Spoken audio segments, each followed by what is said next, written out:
నమస్తే. శ్రీ గురుభ్యో నమః. శ్రీమాత్రే నమః. ఆదిత్యాయ చ సోమాయ మంగళాయ బుధాయ గురు శుక్ర శనిభ్యై రాహవే కేతవే నమః. జపాకుస్మ సంకాశం కాశ్యపేయం మహాధృత్యం తమోరం సర్వపాపగ్నం ప్రణతోస్మి దివాకరం.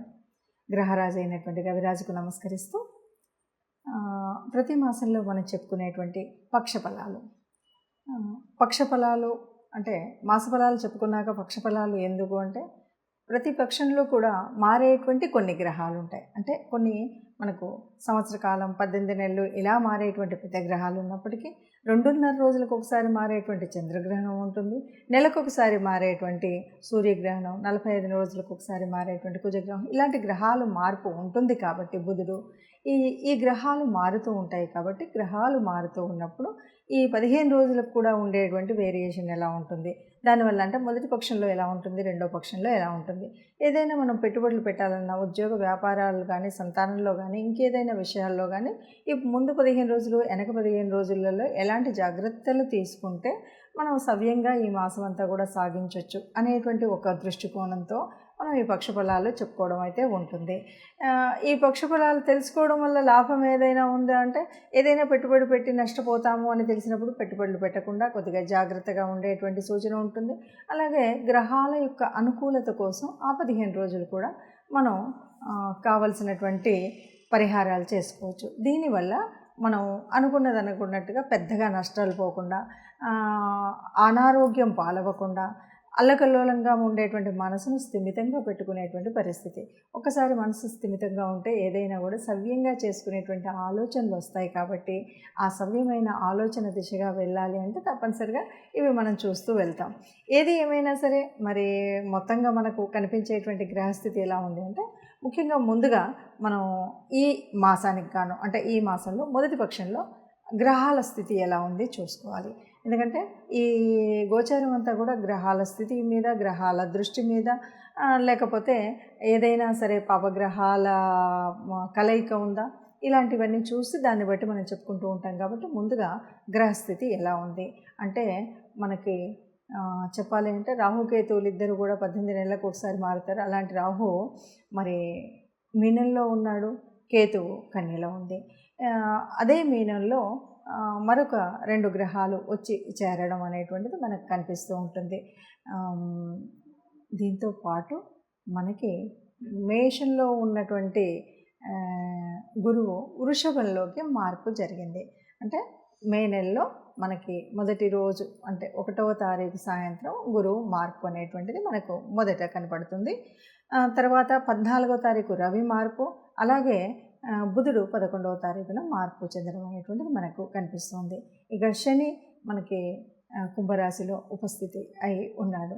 ఇలా గ్రహస్థితి ఉన్నప్పుడు చంద్రుడైతే మరి 2.5 రోజులకు ఒకసారి మారుతూ ఉంటాడు. కాబట్టి మనం ప్రత్యేకించి చెప్పక్కర్లేదు. ఇక మిగిలినటువంటి కుజ గ్రహము అనేటువంటిది కూడా మనకి మీనంలోనే కనిపించింది. సో ఈ పరిస్థితులలో ఒక్కొక్క రాశి వారికి ఎలా ఉంది అంటే, 12 రాశుల వారికి ఈ 15 రోజులు ఎలా ఉంటుందో చెప్పుకుందాం. మే నెల 1వ తారీఖు నుండి 15వ తారీఖు అంటే మొదటి పక్షం యొక్క ఫలితాలు ఎలా ఉన్నాయో చూద్దాం. మే నెల 1 నుండి 15, మే నెల 2024 1 నుండి 15 వరకు కుంభరాశి వారికి ఎలా ఉంటుంది అని కనుక మనం చూసినట్టయితే, కుంభరాశి వారికి ఇంతకుముందు ఉన్నట్టు దానికంటే కొంచెంగా నెమ్మదిగా కొద్దిగా అభివృద్ధి, అంటే ఇంతకుముందు కొద్దిగా మనం ఏదో చేయలేకపోతున్నాం, అనుకున్నది చేయలేకపోతున్నాం అన్నది ఇతర మాసాల్లో కనిపించేది. ఇప్పుడు మాత్రం కొద్దిగా స్వీయ అభివృద్ధి అనేటువంటిది బాగా కనిపిస్తూ ఉంటుంది. స్థిరత్వాన్ని పొందగలుగుతారు. అంటే ఇంతకుముందు టెంపరీ జాబ్స్ ఇటు చేసి అటు చేసి ఇటు అటు లేకుండా స్థిరత్వం లేకుండా ఉండేటువంటి వాళ్ళందరికీ కూడా మంచి స్థిరత్వం ఉంటుంది. గతం నుండి కూడా కొన్ని అంటే మనం ఏదో అనుకోకుండా ఓ పని చేసి అందులో ఒకసారి పొరపాటులో మోసపోయాము, పొరపాటుగా నష్టపోయాము అంటే అందులో నుండి కొన్ని గుణపాఠాలు నేర్చుకునేటువంటి అవకాశం అయితే ఉంటుంది. అంటే ఈ పొరపాటు ఇంకా మళ్ళీ జీవితంలో చేయకూడదు, దీనివల్లనే నేను నష్టపోయాను అంటే మనం ముందు చేసినటువంటి పనులను బ్యారేజ్ వేసుకొని దానిలో నుండి ఎలాగైతే మనం మళ్ళీ మోసపోకుండా, మళ్ళీ నష్టపోకుండా ఉండాలంటే ఏం చేయాలి అనేటువంటి ఆలోచనతో అయితే ఉండగలుగుతారు. అట్లాగే మెయిన్గా మానసికంగా కొద్దిగా ప్రశాంతత అనేటువంటిది కావాలి. దీనికోసం మీరు చేయవలసినటువంటి ప్రత్యేకమైనటువంటి అంటే మెడిటేషన్ అంటారు కదా, యోగా ఇలాంటివి మాత్రం తప్పకుండా చేసినట్టయితే ఉన్నదానికంటే ఎక్కువగా ఉంటారు. సుఖజీవనం అయితే ఉంటుంది, అంటే ఏదో చికాగ్గా అట్లా ఏమి ఉండదు. అట్లాగే ఆధ్యాత్మికంగా కూడా ఎవరైనా వ్రతాలు, నోములు, తీర్థయాత్రలు, దేవతా దర్శనాలు ఇలాంటివి ఉంటాయి కదా, వీటన్నింటిలో కూడా పాలు పంచుకునేటువంటి అవకాశం అయితే లభిస్తుంది. ఇప్పటి వరకు మనం చూస్తున్నటువంటి గ్రహాల స్థితి దాన్ని బట్టి చూస్తే కనుక మనకు అర్థమయ్యేటువంటిది ఏంటంటే గ్రహాలు అనేవి మార్పు చెందుతూనే ఉంటాయి. భూలోకంలో ఉన్నటువంటి మానవ మాత్రల మీద ఆ ప్రభావం అనేటువంటిది ఖగోళంలో ఉన్నటువంటి గ్రహాల ప్రభావం మనుషుల మీద పడుతుంది. మనుషులేంటి, జీవజంతువు జాలాల అన్నింటి మీద పడుతుంది. అలా పడుతూ ఉన్నప్పుడు ఆ మార్పుల వల్ల కొన్ని మార్పులు అయితే మనకు జరుగుతూ ఉంటాయి. దాంట్లో మనం పుట్టినటువంటి రాశిని బట్టి మన యొక్క యోగించేటువంటి గ్రహాలు ఏమున్నాయి, ఇలాంటి అన్నింటిని బట్టి చెందేటువంటి మార్పులు కానీ, యోగాలు కానీ, లేకపోతే ఒక సంతాన విషయంలో కానీ, వ్యాపార విషయంలో కానీ, ఉద్యోగ విషయంలో కానీ, మనం చేసేటువంటి అనేక రకాల కార్యక్రమంలో మనకు ఎలా జరుగుతుంది, అంటే మంచి అవుతుందా, చెడు అవుతుందా, చేసేటువంటి ప్రయాణాలలో కానీ ఆరోగ్యరీత్యా ఎలా ఉంటుంది, ఈ విషయాలన్నీ కూడా మనకు తెలుసుకోవడం అనేది బాగుంటుంది అని అన్నప్పుడు చాలామందికి ఒక ప్రశ్న ఏమిటంటే, మీరైతే మేషరాశి అన్నారు, మీరైతే మీనరాశి అన్నారు, మీరైతే అని చెప్తారు, కానీ మాకు అలా కాకుండా మీరు చెప్పినంత గొప్పగా లేదు, మామూలుగా ఉంది, లేకపోతే మీరు చెప్పినంత చెడు జరగలేదు, చాలా బాగానే ఉంది అనేటువంటి వాళ్ళు చాలామంది ఉన్నారు.